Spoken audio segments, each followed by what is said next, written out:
Good evening, everyone. Welcome to this live chat and conversation with Mrs Divya Narang. Hi, everyone. I'm Anisha from Oman Book Lovers Club, and it's an honor to collaborate with the Indian Embassy in Muscat as a part of our ongoing reading enhancement drive. I'm delighted to welcome Mrs. Divya Narang, who is a trained teacher in both Montessori and IB curriculums. She has worked with schools around the globe for more than 10 years. Mrs. Narang is married to His Excellency Amit Narang, Ambassador of India to the Sultanate of Oman. She's lived in different countries during his postings and has traveled extensively around the world. Let's welcome Mrs. Narang. Yes. Can you hear me well? Good evening. Sorry, it's Instagram really not in our hand. So finally we connect. Thank you so much, ma'am. It's an honor to collaborate with the Embassy of India in Oman.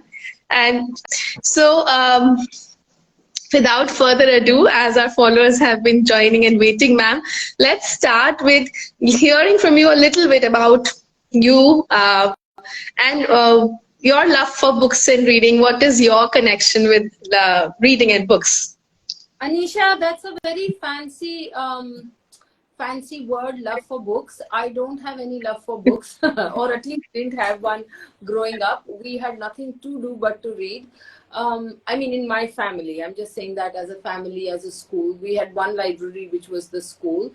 And reading comes from where our parents would have subscriptions, Amar Chitra Katha subscriptions, and Russian magazines, and you know, your grandmother is sitting with her Sarita, and your aunt is sitting with her Mills and Boons, and just people reading all the time. So it was more being around books, nothing fancy like love. My love for reading only began once I was a grown adult. I'd read as many books as I could until my 20s at the time. But it's when I started reading to students in school, when I started reading to my own children, is when the quote-unquote love began. I say that quote-unquote because we didn't have these reading, drives to make us read and all of that. There was no option. The teachers would say, read a newspaper, write a little whatever. So, yeah. So that is that. That's my love of reading. Right. So, like you just said, you know, the quote-unquote reading drives. Why are we doing this? First, I mean, do you think with the changing times, reading has declined?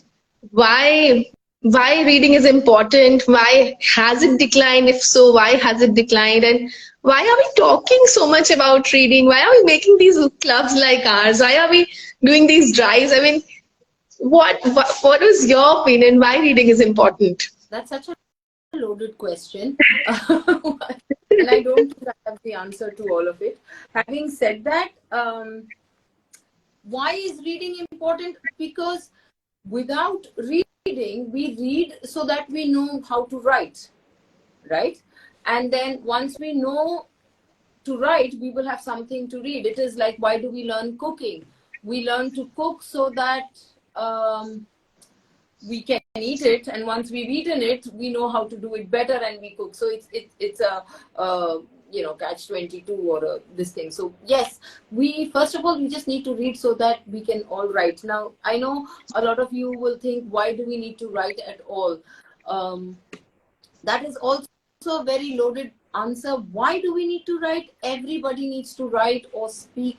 I know the general consensus is that I'm a chartered accountant, or I'm a doctor, or I'm an engineer, and my child will grow up to be a video, some computer geek or something, and he doesn't need to write, or she doesn't need to write, or doesn't need reading. The point is, for expressing anything, whether you are writing, what do the chartered accountants do, or risk management, stuff like that. If you have a government job, you have to give speeches, you have to write reports. If you are in a hospital and you want to write thesis, so reading is everywhere. Why we have to read is because we need to express ourselves, we need words for it, and just talking doesn't give you that kind of vocabulary as much as, you know, going through books. You asked me another question. Is it declining? Is that what you Yes. asked me, Anisha? Yes, yes, ma'am. In fact, I would like to add for our audience who are watching and listening, would like to ask our audience also to participate by telling us where their love for reading began and what do they think about our conversation. Do you agree with ma'am or do you disagree and the reasons with it? So yes, ma'am. Let's go on. Yes. You said, are they declining? Yes. Do you I don't know. think it's declining? I'm not of the opinion कि पहले जो होता था सब कुछ अच्छा होता था. I'm assuming they're most Indians, but you know that everything was in the past was fantastic. That is not true. That is not true. The accessibility of books wasn't there, especially in places like India or in not so big cities. So I don't believe that reading per se is declining, but that's just my personal opinion, because when I look around, I only see people on the phone all the time. I don't know what they're doing. I mean, I'm sure they're looking at pictures, but they're also reading WhatsApp messages, WhatsApp jokes. They are, Instagram stories. So I really don't think declining for adults per se. For children, it's a whole nother matter. For children, probably, but I see adults reading quite a bit. If nothing else, their messages from work and they're all the time connected. So yeah, tell me if I'm too loud because my phone is far away. I think Ma'am, it's perfectly fine. We can hear you. If the audience can tell somebody, Hargun, Parjeet, who are responding, if you can tell, you can hear both of us equally well. That will be really helpful. So yeah, Hargun here says makes you a good reader. Definitely that's what we are trying to emphasize. So you mentioned we are reading on the phone. We are on social media. Is also we are reading. We are consuming content, if I may say so. Maybe on Instagram or WhatsApp we are reading. But ma'am, do you think we're talking about two different kinds of reading here? Do you think we might want to? Story. That is the story is a whole nother story. What you're saying, if you just talk about reading per se, yes, we are reading all the time. We are reading news headlines on TV. We are reading advertisements. So we are reading. The type of reading that you're talking about, books, fiction and non-fiction, is a completely different thing. And that is where you come in, right? Making books accessible to places and to people who want to read. So true, people are not reading as many books. And I know you want to ask me, why should we read books, or have you asked me that already? Yes, ma'am. I would like to ask you why. So reading WhatsApp messages and reading news is probably different from reading for joy, where we're talking about reading books, whether be it Kindle or physical books or audio books. Books of different kind which are telling us stories, or non-fiction books also in some way are telling us something. So consuming that kind of content which probably makes you think or entertains you, while yes, some people may say, okay, I watch YouTube to learn things, or I watch the news. But why are we putting that emphasis on reading? How reading is different from consuming content through watching, maybe? Oh, that's another question. That's a totally different question. See, when you are content watching or content reading, content watching especially, it is because you're very passive. You're very, very passive in that. What happens when you have a book in front of you and you are reading? Reading is a verb, right? It is an action. It is something that you are doing. So doing makes you remember. Now, again, in the Montessori method, or nowadays parents and teachers and everybody knows that we don't just tell children to just learn ABCD. We use their hands and we say write A, then we say write B. Because this gives us muscular memory. So this muscular memory then translates into brain memory, and memory, physical memory translates into memory.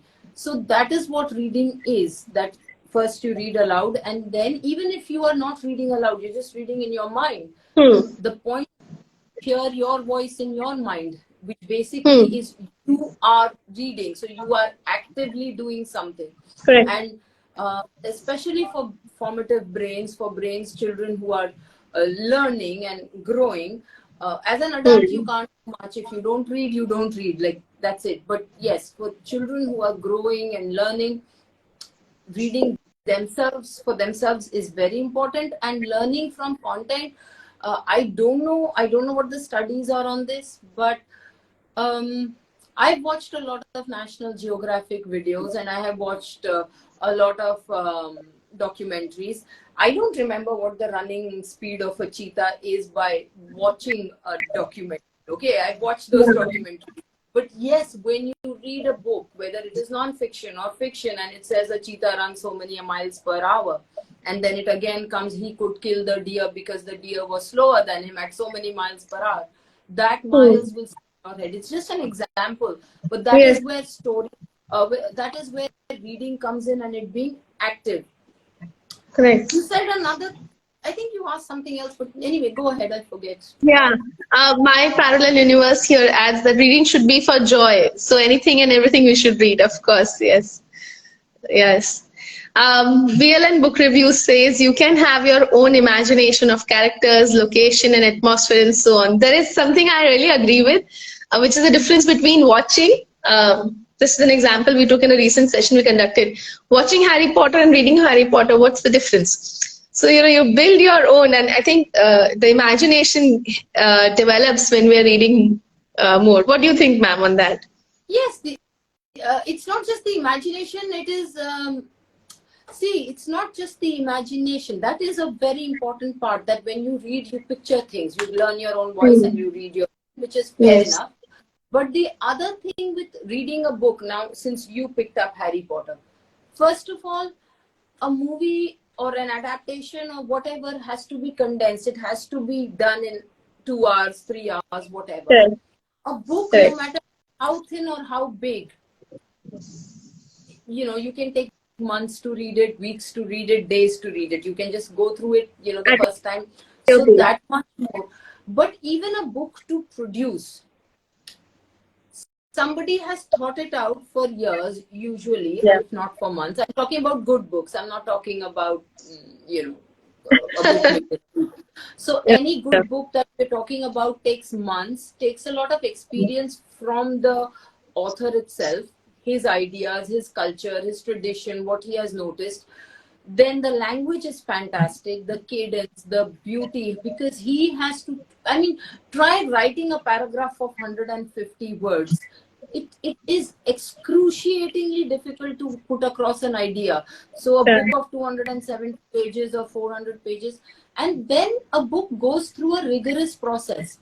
It goes through editors, it goes through spell check, it goes through grammar check, it goes through opinions, what people think. Somebody will just give a raw draft manuscript to their families. And so finally, when a book is churned out, it is a very thought out content, usually. Okay. I'm not talking. So then going back, getting to experience that is a very, very unique, and the best part about a book is because they're not telling you how, again, talking about Harry Potter, how a Gryffindor should look like or how a Horcrux should look like. You are making that up. On the television, they are telling you Hermione should have curly hair and should look, in a certain way. So yes, a book is more work has gone into it. But it doesn't have to be either or. I don't want to sound like either or. I'm like, read the book, watch the movies, hate the movies. Amita Podar here adds, definitely reading Harry Potter is better than the movie. Thanks, Amita, for your comment. True Capri says, reading opens a world of creativity in a vast way. Yeah, of course. Do you want to add something to that, ma'am? Creativity as an aspect? Yes, creativity as an aspect, because what happens is when you are reading, you are with your own self. You are reflecting. There is a lot of self-reflection. You are thinking, you're reading Enid Blyton and you say, oh, I want fish and chips. Whatever you are reading and you are thinking. and that is where your creativity is inspired. Like we just mentioned, how does a Horcrux look, how does a Gryffindor look, even though Yeah. it may be described to the latest detail. But more than that, it is also words. You learn words, you learn language, and the whole point of language is to communicate. Hmm. This I a minute about communication, Anisha, if you don't mind, just reminded me that where did books come from? Why are we Yeah. talking about books? And why is media, whether it's movies, TV, so important? So as human beings, we've always sat in a circle and Yeah. we have told stories to each other, right? Yeah. And that has been the oral tradition of stories everywhere. That is how all our legends have come through. I mean, way centuries before the printing press and centuries before we started writing on leaves. And so the point is, we humans like stories. We like to Yeah. listen to stories, right? We all like a story. Even your Instagram has a story thing, right? And Facebook also has story. They don't call it something else. They don't call it the Yeah. jazz or something. They call it a story, because story means you're appealed to it. So Yeah. we have been we have liked stories for eons, and we have liked retelling stories. Now the Yeah. whole point about that is how the generation has worked, and there I call it genetic memory, or just Yeah. evolution, or whatever. And that is where books come in, that we observe from our surroundings. Whether, it could be a book about botany, but or about birds, but what we observe in our surroundings, what we learn from each other as humans, your own life story, biographies. There is an innate sense in a human being to want to retell it, either retell it in words, orally, or in written form. Yeah. Now, as a content not provider, but as a content user, I think, oh, but I'm getting my stories from the TV and from the podcast and from whatever. Yeah. Except what we don't realize is somebody has sitting and scripted that movie, has scripted that episode of Star Trek, of whatever. So Yeah. somebody has written it, and those people have written it who have been able to write because they were well. So that Yes, I agree. connection is there, that we forget. We think, I mean, since you're talking about media, we think, who is the biggest money makers now? The podcast people. They are, Yeah. everybody with a podcast or a YouTube channel or whatever maybe the thing, is the person who is happening right now. Why? Yeah. There are podcasters and there are bad podcasters. The point is, if you are well read, you will have the vocabulary. If you are well read, then if you're podcasting on water bottles, you know how the plastic bottle works, where does it come. You have to be read. You can't just be a shallow podcast person and be successful. True. And again, so I think reading translates into so many things, even in professions that we may not consider require words. So, yeah. Ma'am, so again, for our audience who are watching, please do keep putting in comments any questions that you may have, any comments that you would like to add, or if you agree or disagree with the points ma'am is making with the reasons. Please do keep putting in some comments. We will take them on in the conversation. I have a question from the audience before I come back with mine. Which is one of your favorite books or comfort read? Oh, comfort reads.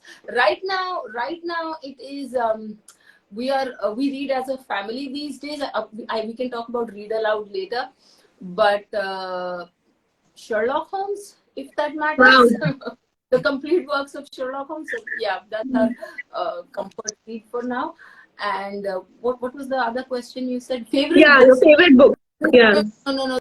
There are no favorite books. Any good book has to be read again and again. That's what Oscar Wilde says, that if it is a good book, it should be read and reread. So lots of books. And what happens with books is there are some books that we enjoy, and then there are some books that you make memories with. So for me, some series I don't know if you guys know this, DW and the Clifford the Red Dog and Peter Rabbit. Those are books that I have associated because I've read them at least a zillion times to my children, like every night, every day. So yeah, those are things that make good memories. You just talked about reading with the family. So I'll go back to a point you made at the very start, that when I talked to you about the love for reading, you said that there was nothing else. And a lot of conversation that's happening on reading around on different platforms, different people who are promoting reading today, how a lot of people are talking about declining reading. The common thread that appears is that in our generation, when we were kids, there wasn't much except reading. There wasn't TV, there wasn't YouTube, there wasn't internet, and hence we just read. There was no option. And today there's so much social media, there's so many different media fighting for our attention, and especially children. Do you agree to this point? Do you think everybody in that generation read because there was nothing else to do, or do you think it's a family culture, or it's... No. What do you think? Almost 1100 classmates. Come on, Anisha. There are children, there are people I know who are literally illiterate. I don't believe that. I think books, for me, that's why I said in my family there was hardly a choice, and there was a lot of mentoring about books. I don't think times have changed either way, because when I was reading, I had friends who were playing outside. I mean, not that I didn't go. I'm just trying to say who were doing mehendi, who were doing sketching, and they did not want to read. Or they were, they were cooking with their families. There were other hobby classes, yes. There were lots of hobby classes that people went to. Yes. So it is not that I had no option, in the sense of not an option, but because that is what was going on at home, and in my family, yeah. But for other people, they did, and there is always the option of going to the library and taking a book, right?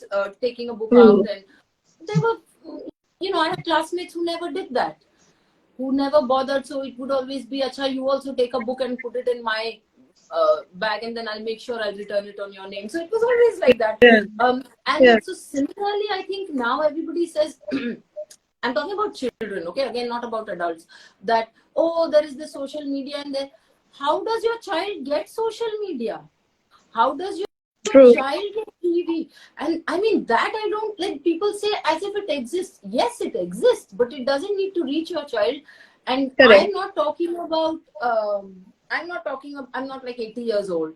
So I have children in my house. I have children whom I teach. And I have seen, the point is, if your child is running around the house with his phone, then his hand is not free to hold a book. Okay. It's as simple as that. So, and the other thing, coming to media, more about the media thing is, yes, so there is media. It's up to you how much you are exposing your child to and how much you want to. And talks like this is mostly to let you know that as far as children are concerned, reading helps. Reading brings them, makes them sit down. Reading with a parent, reading with a teacher gives them connection, gives them understanding. He's never going to have memories with the TV. He's not even going to remember whether it is a Sony TV or a Samsung TV. But those, do you know what this word means? Or do you find this funny? Or can you see this picture? Those things matter a lot. I know I keep coming back to reading aloud, but yeah, reading. Yeah. So we are saying that, the times may have changed, but creating the habit of reading, there hasn't much changed. It really depends on the environment around you, your teachers, your family, your friends. That's really what makes a reader or not. Parents. No, Anisha, I don't think it's teacher. I think it is your parent. I think reading comes from the parent. I did not say friends, family, because friends, family can do what they want to. Reading is a very, very personal, because it requires a personal time. It requires that reading nook. It requires a book. It requires the light. It requires the child to be well fed or with a sandwich in their hand. There are lots of things that go with the reading, but before the child is able to do that, before no matter what age you're talking about, you have to mentor the child, you have to sit with a book. Secondly, you have to read. If you don't read, whether you put on an audio book and do the read, actually that's what we did a lot in the pandemic in my classroom. Yes. That is one of the things I did a lot, because we wanted to read. Now, I have never come across a child in my years of teaching who has said we don't want a storybook. So when people say, oh, but there is media, oh, there is TV, there is movies, my child doesn't want to read, I have not. Maybe he doesn't want to pick up a book by himself and read, but a child never says, oh, mama, don't tell me a story, or oh, miss, don't tell me a story. Yeah. So what we used to do, what I used to do, which was easy. At first, I had a book and then I would turn pages on Zoom. Finally, we found, The Good Night Moon and Peter Rabbit and all those books online, especially Dr. Seuss. I would put on the YouTube video of those books, people having read the books, mute the audio, and I would read those words right there. So they are seeing the illustration, they are seeing the words, but they are hearing me read it. So they are connected. And as soon as you see a child distracted or asking a question, so it was not like I put on a video and we're just sitting, but since I was active, they were active. That is how it worked in the classrooms. At home, of course, it was like, let's reread everything that we have on our bookshelf. So that's how I Yeah. Do you think during the pandemic, a lot of people moved to e-reading for different reasons, for the accessibility, or what do you think? They probably did, which is fine. Kindle, Amazon was fantastic through it. I'm not advertising, but yes, it was fantastic to get the latest book on your device and read it. And I think they were already onto it. Like, people have been onto their device. Maybe the ones that were dusty came out of the drawers and people went on. Correct.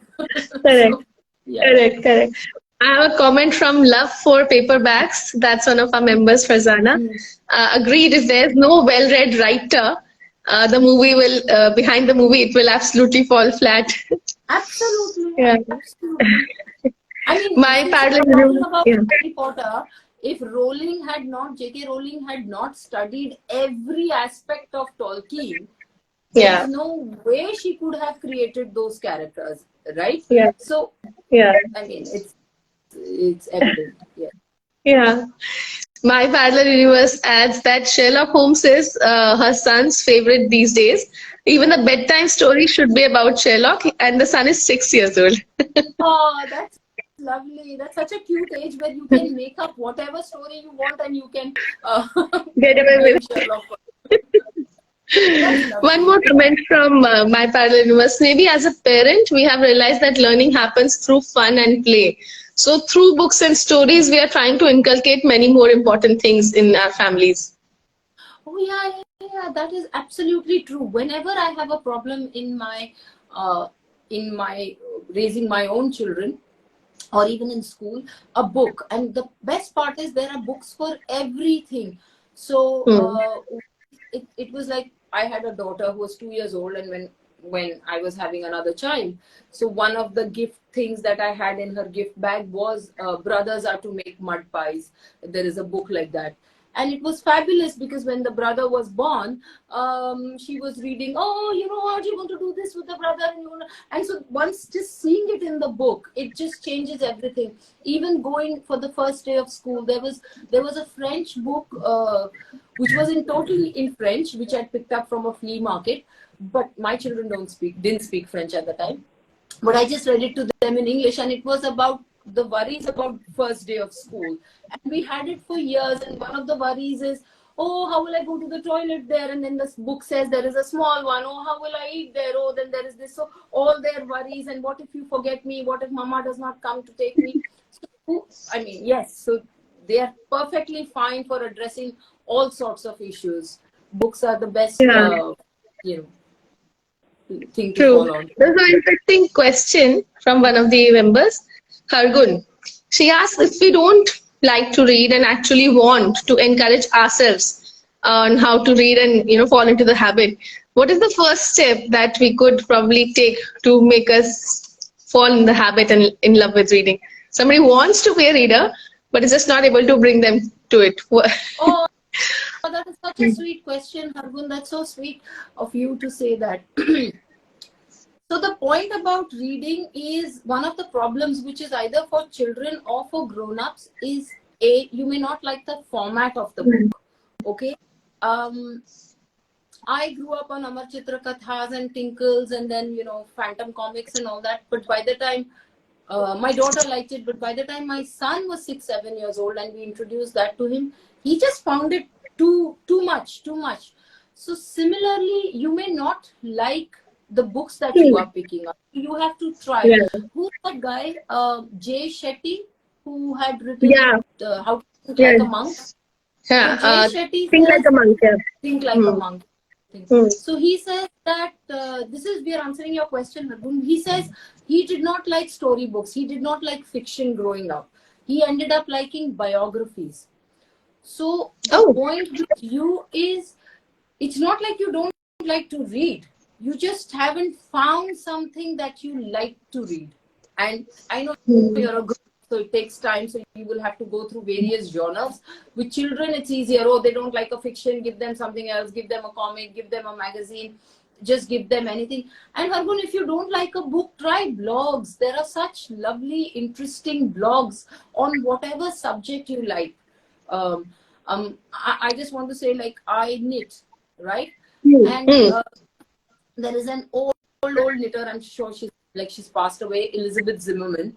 Her book is so funny and it's about knitting. Now that technically there couldn't be a more book.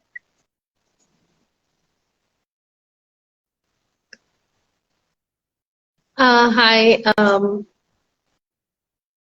Is that a glitch at my end or?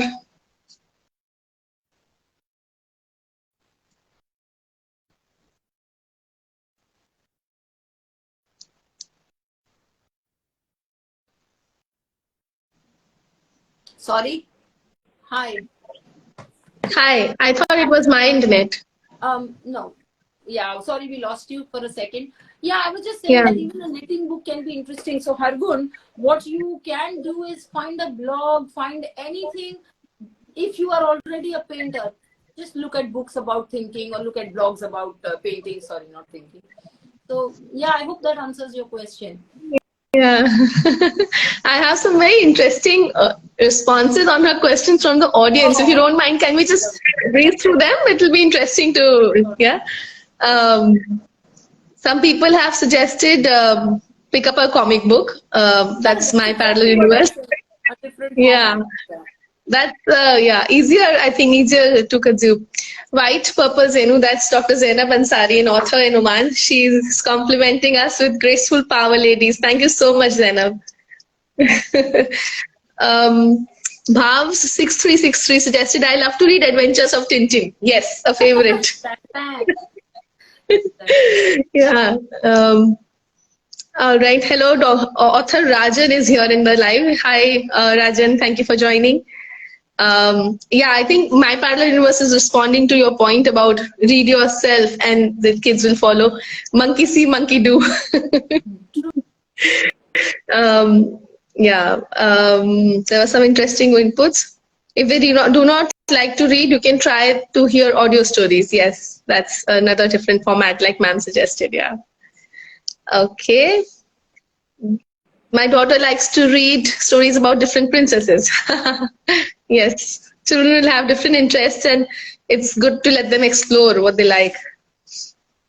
Okay, so ma'am, now do you think access to books is one of the factors also that matters? I mean, some schools have borrowing libraries, some don't, especially for adults. Do you think access to books is also an important factor? I want to read and I want to read this book, but there could be many factors for me to be able to access it. Cost, availability. What do you think about that? Of course, that's where you come in, Anisha. That's why I've always supported your idea, and I was so delighted when you said, because access is such a big thing, and what you are doing is absolutely phenomenal, and that's why we are here to get the word out that there are books, and all of us who are already here, maybe we are preaching to the choir, but we would like this to go out at that, hey, we are ready to give our books, we are ready to give away our books, we are ready to lend our books. So yes, access is I mean, we are fortunate that whether they, I mean, I know it's a bit expensive here, but we are fortunate that we can we can access books. Ask people who grew up with a need and not being able to get those books. And I mean, I've done it. I've asked, I've requested, I've I've done the whole thing. I've carried 50 books in a backpack and then just walked 3 blocks so that I will have enough to read for months. So things like that. Yeah, there. And you should speak about how you provide access to this, I think. Yes, ma'am, we'll come to that. I just wanted to, before we get there, also, what are the factors that, there are families who want, I come across a lot of people who say that I have been a reader growing up and then life happened. Between work, family, everything, I'm not able to make time for myself. So they want to read, the intent is there and they want to make it a habit so that the children also are able to inculcate the habit. What are some of the baby steps that, one can suggest? Like sometimes I just say that, okay, on day 1, pick up the book for 5 minutes, and day 2, try to make it 6 minutes. But what would you like to add? How can people make it a habit? What are the factors that contribute to making it a habit? Make it a habit for themselves or for their children? Both. Okay. So I don't know what people's lives are like and what access and what books they like. But I think for them and for their children, no matter how old, and they can be 10, 12, 14, and that's what we did in the pandemic, is please read to your child for 5 minutes. Now, bedtime is ideal. Like, just tell yourself, I'm going to read 2 pages. That way, you are reading that book for 2 pages and you're reading aloud to the child. And that is, like I said, in the pandemic, that's what got through us on some days, because all of us were working on laptops for 14 hours and then we had the cleaning and cooking to do. And there was no time where we could say, oh, let's take out a Monopoly or let's take out an Uno and let us do that. So it was always that you go to the children and pick up your favorite book and read 2 pages. Everybody just calms down, and since it's all since those books were already read, it was funny or whatever, and that was it. But yes, reading aloud to your child from the day they are born till they just pray to you and say, stop, mama, please continue doing that. I think you made a very interesting point. Reading 2 pages is something that will make, it's like for both, for yourself and for the child and for the family. You can't say I'll read a whole chapter, especially if you are trying to inculcate an habit. Yeah. But, 2 or 3 pages or whatever that little thing may be, and it also keeps you coming for more. So I don't think that is a problem at all. Yeah. So yes, ma'am, like you said, I think I'll probably take a minute to talk a little bit about what we do at Oman Book Lovers Club because of this brilliant platform you have helped us create today. So yes, the Oman Book Lovers Club was born for this basic reason. When I was looking for books for my child and my books were back home in my home country, India, and I couldn't carry them. So one day I thought, what if I could just borrow, read and return, and rather than buying each book that I wanted to read. And that's where this whole idea of creating a platform was born. If I put 50, 100,000 people together who can share their own books amongst each other, and then over a period of time, we managed to create a structured system which protects the books. The books are the center of everything. So the whole point was creating a platform where people can mutually share books amongst themselves. So it's as I like to call it, our giant library. So of everybody's books together. And at the same time, then it was some generous donors who came forward and said, we would like to add books to your library. You have sent a wonderful box too. Your Sudha Murthy book has been ever in circulation. It never reached back. It's constantly moving hand to hand. It's never reached back home here. And So, very and now you have her son-in-law as the prime minister, so I don't think you're getting it back ever.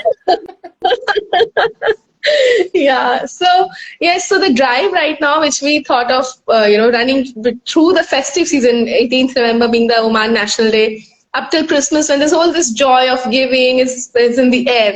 So, this drive is basically more of an awareness drive, which gives people both the options. It's telling people that you can come and join us and share your books, and you can also donate your books if you want to declutter and don't have the bandwidth to participate. So our Facebook group connects 1,700 members in Oman right now who are sharing, borrowing books. Not 100% all of them, but yes, they're active members. So that's just a little bit about us. It's a fantastic idea. Necessity is the mother of all invention. So you had to invent it. But yeah, I wish you a lot of luck, Anisha, and not luck. I wish you all the best for your endeavor, and I hope we get people, reading and more to donate and borrow. Yeah. Thank you so much, ma'am. One last comment from blogger Anjali. She's a brilliant lady with, she does brilliant work on her blog and really, really positive, very supportive. Thank you, Anjali, for joining. She says great initiative today. So thanks so much. So I think, ma'am, anything else that you would like to add, or shall we bring it to a close? I think I'm more or less done. I just want to say thank you for giving me this opportunity. Thank you for all your listeners here to come and support this endeavor of, the drive, and for giving me this opportunity, listening to me. And thank you. Have a wonderful holiday season, everyone. Thank you. Thank you so much, ma'am. It's an absolute honor to collaborate with the Indian Embassy. It's been a pleasure talking to you. Your love for books and your support and encouragement to me has always been really, really something I really cherish. So thank you so much. Thanks everyone at the Embassy who's been supporting this whole work. Thank you so much, everyone. Bye-bye.